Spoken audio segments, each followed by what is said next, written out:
Hello, everybody, and welcome back. We're going to finish out this week's topic with a discussion on exceptions in Java, talking not just about exceptions when it comes to input and output and like file exceptions, but also beyond that. So, other exceptions we may have seen or we may have already been exposed to.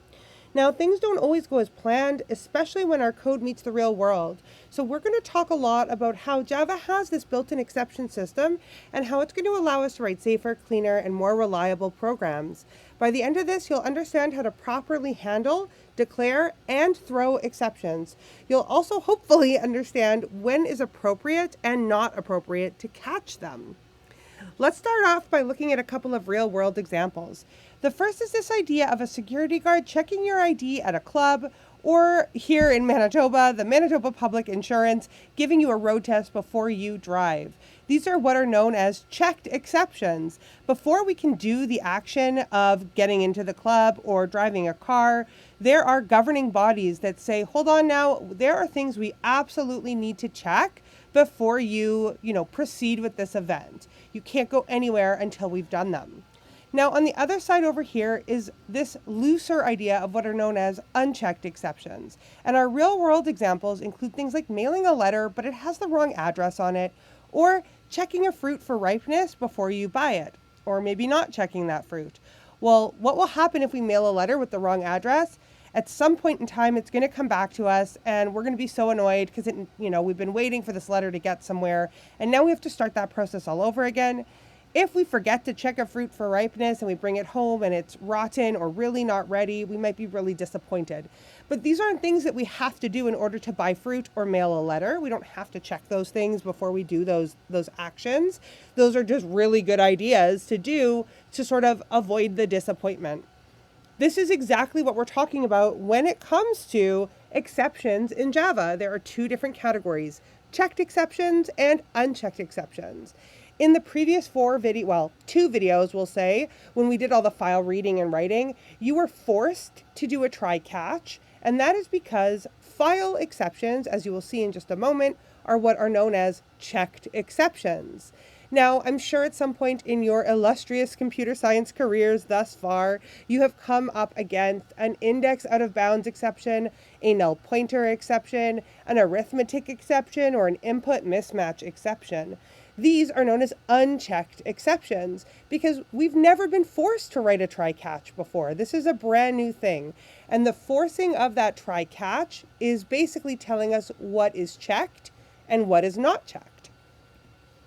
Let's take one more look here at another example. I've got somewhat of a Venn diagram here. It's not really a Venn diagram. It's whatever you would call it when it's always going to be like completely circles inside of circles. We can see that like fruits and vegetables are two separate categories, but like all types of seeded fruit are going to be under the fruit category. We can see that oranges and apples, while both sort of separate, are both types of fruit. They're both types of seeded fruit. We can see within apples, there's like the Granny Smith apple or the Gala apple, right? Two different kinds of apples within the apple territory. It's not a Gala orange, it's a Gala apple. Gala apples are, of course, a type of fruit. Hopefully we can kind of read this and understand the general idea when it comes to fruits and apples and oranges. Now, if we look at one of these, but for Java. Now, we may not have yet heard of ArrayList. Some of you, maybe you have, but others maybe not. That is a class in Java. Some classes we have heard of, though. There's String Builder, there's System, there is Buffered Reader, there's Buffered Writer, there's Print Writer, there's File Reader, there's Scanner, there's String. These are all classes in Java that we can make objects out of. Let's talk about another idea. We have throwable things. Now, the term throwable actually refers to what we call an interface, and you will learn about interfaces later in the course. But for right now, understand that there is this category of Java objects based on this class called throwable. And inside this throwable option, there are two different ideas here. We have exceptions and we have errors. Exceptions are throwable and errors are throwable. These are not the same. You may not have even seen an error just yet in your code or in your IDE. You may not have come across one yet, but certainly we've come across exceptions and discussed them. So we can see, just like apples and oranges were both types of fruit, we're going to have exceptions and errors as types of things that we can throw. Let's go one step further and look within the exceptions class. We've already discussed this idea of exceptions, and there are two major categories here.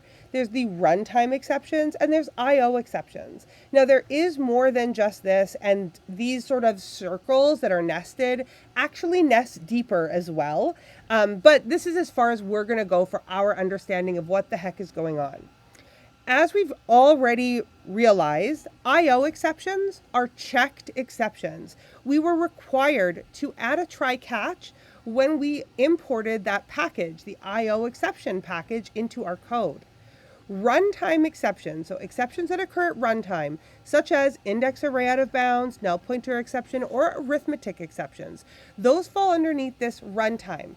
This is kind of the difference between like Gala apples and Granny Smith apples, both living under runtime. Only now, instead of them being apples under the apple category, we've got arithmetic exceptions and index out of bounds exceptions under the runtime category. Under the IO exception, one that we've already seen was back in the video regarding file reading, the file not found exception. That's one type of IO exception. It would be like within veggies having like carrots, and then within carrots having rainbow carrots or orange carrots or whatever, all the different kinds of carrots. I don't know carrot varieties, clearly. Point being, there are different types of IO exceptions, different types of runtime exceptions.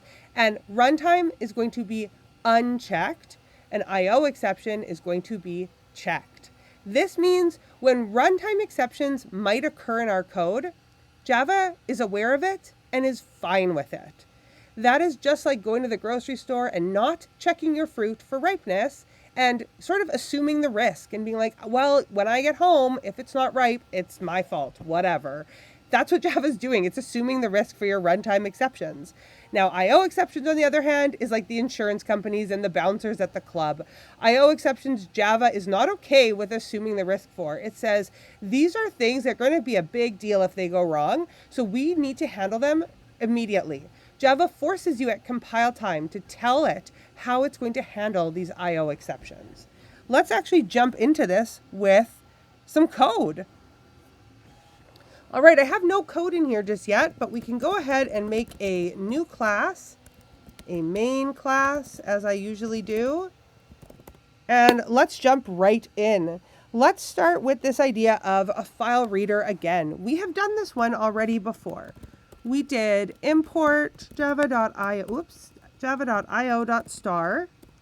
and let's do a file reader fr is equal to, whoops, I can type, new file reader missing.txt. Now you will remember that the very first thing that we did was actually just a regular old file. And in doing so, we were able to do things like check if the file exists. And that's because, as I said, you can't actually open or read a file with this file class. That's why we didn't need a try-catch, because you can't do anything outside of normal Java string manipulation, basically, with this file variable. So Java was fine with it. It went unchecked. As soon as we tried to open the file so that we could manipulate it one way or another, missing a dot there, Java forced us to do something about it. Let's just see what Java forced us to do as a quick reminder. When we tried to compile this file, there we go. Java gave us an error. It said unreported exception, file not found exception. You need to catch, declare, or throw it. We'll talk about what each of those different things actually mean, with due time. Let's start with just the basic idea of catching that exception. Now, like I said, file not found exception, you define it right here, and I often will just take the capital letter for each of the words in file not found, like in the class, FNFE. Previously with IO exception, I was doing IOE for IO exception. It makes sense. And then we can do whatever we want in here. If we want, we can print out the stack trace, or we can just say some kind of print statement, file was not found. There are better ways to handle exceptions as you continue in your degree, but for right now, this is fine. Now Java will actually let us run our code. We've now passed our driver's test. We've given our ID to the bouncer, as it were. And when we run our code, we can officially say, okay, file was not found, and we've handled it appropriately. Now, if we go back to those images, you'll see that file not found would be another circle inside this IO exception circle. So all file not found exceptions, they are all IO exceptions. Not all IO exceptions, though, would be file not found, because there could be lots of different circles in here. It would be like saying all Gala apples are a type of apple, but not all Gala apples are also Granny Smith apples, because that doesn't make any sense. They're two different types of apples. It does mean, however, that you can put IO exception here instead. Oops, that says IO exception. And this could be something IOE went wrong. Just changing the name to be more reasonable, because there are more types of exceptions that fall inside that circle. It may not always be a file not found scenario. I can rerun this and we'll see that the exception is still caught underneath there. In fact, I can take this even further and I can look here again and see that IO exceptions are a type of exception. So I could even put just the word exception here, and I can just say exception, oh my goodness, occurred. And if I run this again, we will see an exception did indeed occur. So I'm still catching the exception with each increase here. Now, of course, this means other things fall underneath each of these helms as well, right? Exception doesn't just mean file exceptions. If we look at the picture, it also means runtime exceptions. Those would also get caught here. For example, if I tried to divide by 0, let me get rid of this for a second. If I tried to divide by 0 right here, and I'm going to clear this actually just because it's starting to get cluttered. And then I do this again. An exception occurred. It caught the exception because this type of operation, dividing by 0, it will what's called throw an arithmetic exception. And because an arithmetic exception in our picture here is inside runtime and runtime is inside exception, it will catch it. Just as we did before, I will show that. We're going to go all the way down these circles this time. We're going to do a runtime exception, saying some kind of runtime exception occurred. I will compile this and run it, and a runtime exception still occurred. And if I want to take it one step further, I can take it all the way down to an arithmetic exception, and I can say arithmetic exception occurred. And when I run this, we will see for the final time, I'm still able to catch it. Now, if instead I want to pick, rather than a Granny Smith apple in here, I'm going to pick the Gala apple in here. So rather than the arithmetic exception, I'm going to pick the null pointer exception. Null pointer exception. We can compile it. You'll notice that I can compile it and it doesn't explode. It doesn't yell at me the way FileReader did. That is because the possibility that divide by 0 occurs and throws an exception is under runtime exceptions, and runtime exceptions are unchecked. So Java is fine with this happening. But if you try to throw a circle through a square hole, it's not going to work. It won't go through it. So when we try to throw an arithmetic exception, it won't get caught and our code will explode. Exception in main thread, Java laying arithmetic exception. The exception was a divide by 0, and it occurred on line 7 right there.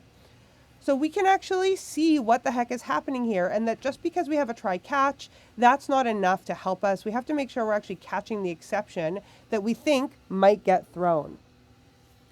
Okay, so let's talk about this full flow here.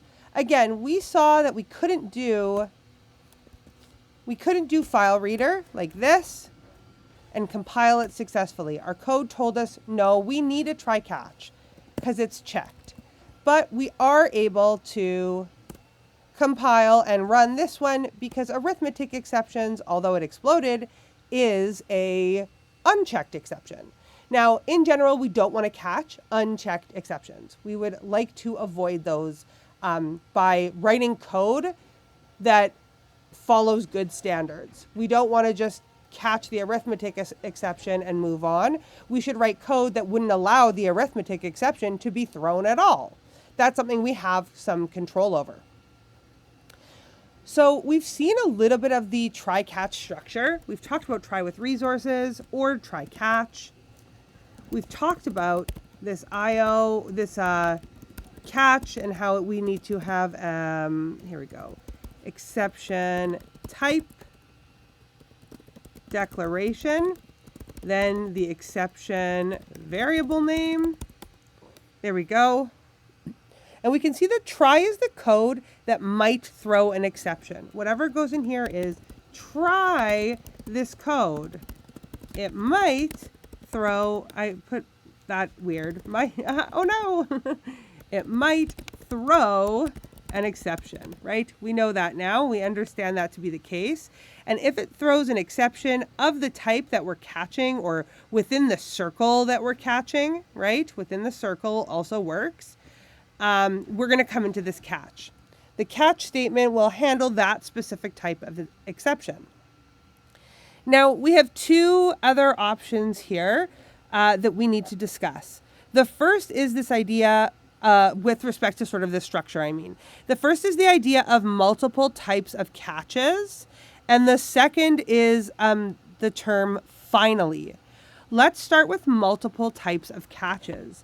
Now, it's always important, because of the way that the catches work and code is read from top to bottom, that you work from the smallest circle to the largest circle. So first, we want to catch maybe file not found exceptions. Actually, let's do it with unchecked exceptions. An arithmetic exception, AE, AE. And we'll print out arithmetic exception. Good. But let's say that that's not the only thing that might go wrong. Let's say that we also do a string s is equal to hello, and we try to print out a string dot substring starting from character 4 to 10. You'll notice that there is no 10th character. This is going to cause a string index out of bounds exception, also unchecked. I can compile it. Let's make some more space here. I can try to run it, and I get that string index out of bounds exception, right? Begin at spot 4, end 10, but the length was only 5. So we did fall off the end of our string, and we got that exception. And this did not catch the exception because it is of a different type. What can we do? We can add a catch here for that exception. And I told you, don't actually do this. We don't want to be catching every single type of exception, but it's important to understand how this works. There we go. And now if we go ahead and run this code, we caught that string index out of bounds exception right there. That's perfect. Okay. Now let's say we add one more type of concern here.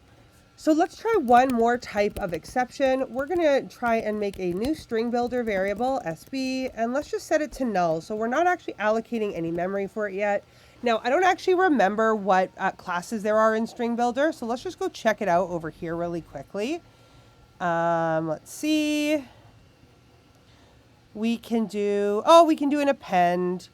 Perfect. Let's do an append. Can we append a string? Sure can. Let's do that. So we're going to go back and we're going to call string append hello. Oh, that just says hello right there. Now this will be like calling null.append. This is going to cause a null pointer exception. Let's go ahead and save that. Let's recompile and let's run it. And again, we have a different type of exception, the null pointer exception. Now, if I'm starting to get really annoyed, I can do something like this. There we go. Stop throwing runtime exceptions. There we go. I should make this a runtime exception. And so now, if it's not an arithmetic and it's not a string index out of bounds, this one catches all the runtime exceptions. It's almost like an if-else sort of situation. It's like, if it's this, else if it's this, else if it's this. And I'm just working my way through the different levels. I meant to clear and run. There we go. We can see that the null pointer exception will then get caught here. The last thing we have to remember is, of course, if we bring that file reader back, new file reader, missing.txt, just because we have all these exceptions doesn't mean we have the one that Java cares about for that checked exception. So when I try to compile, it won't again, and it's going to tell me, no, you still don't have the exception I need.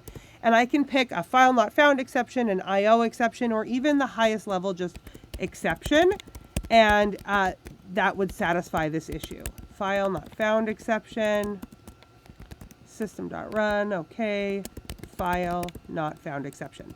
Perfect. Now, a good rule of thumb is to always catch the most specific error that you can. So we should always be trying to catch file not found, not IO, or as you saw, capital E, general exception. And that's how we do multiple catches. The next thing we're going to look at is this other sort of keyword in this structure, which is a finally, and it comes right down here. So when an exception is thrown inside the try, Java is going to jump straight to the first matching catch, as we just saw.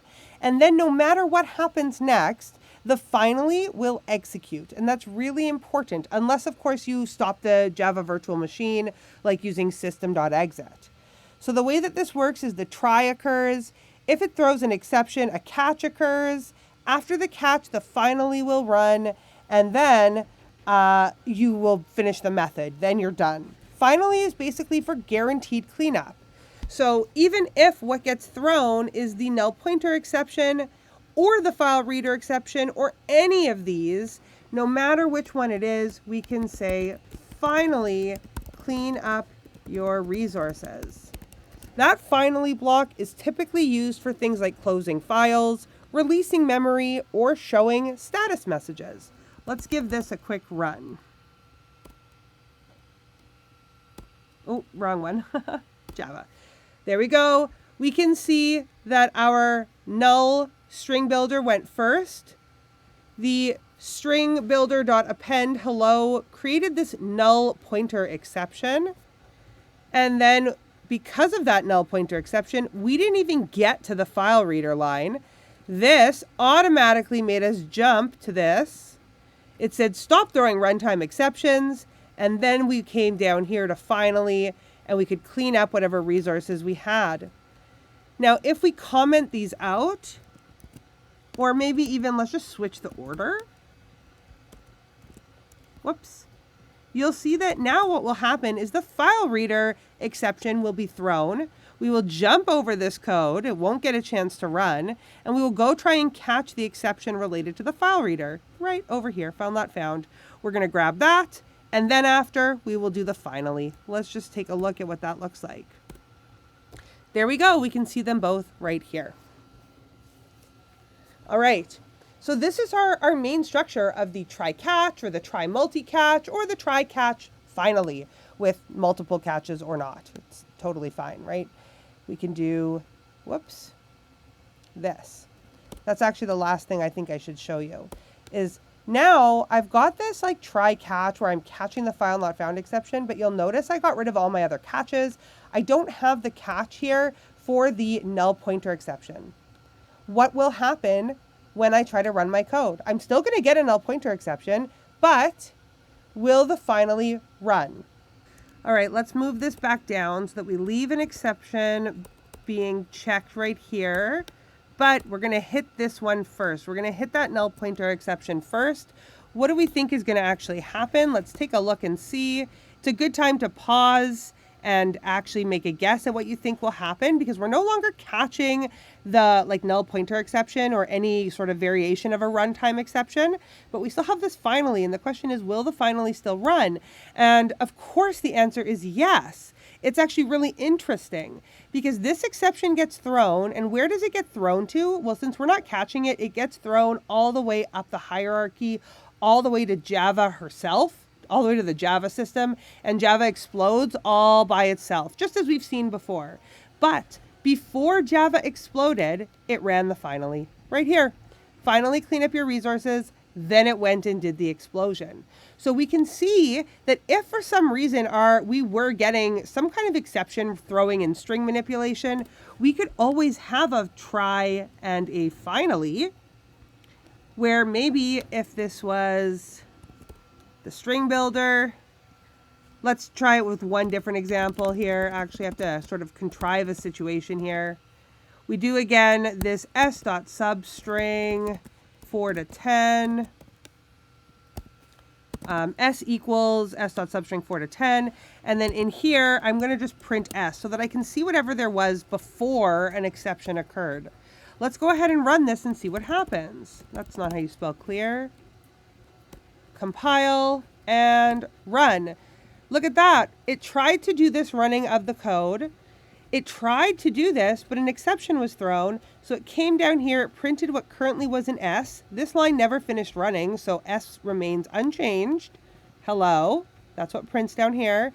Clean up your resources, and then the error that Java threw. So we can actually use this to help with our debugging, which is pretty neat. Now, this video is getting a little bit longer than intended, but there's just so much to say about exceptions.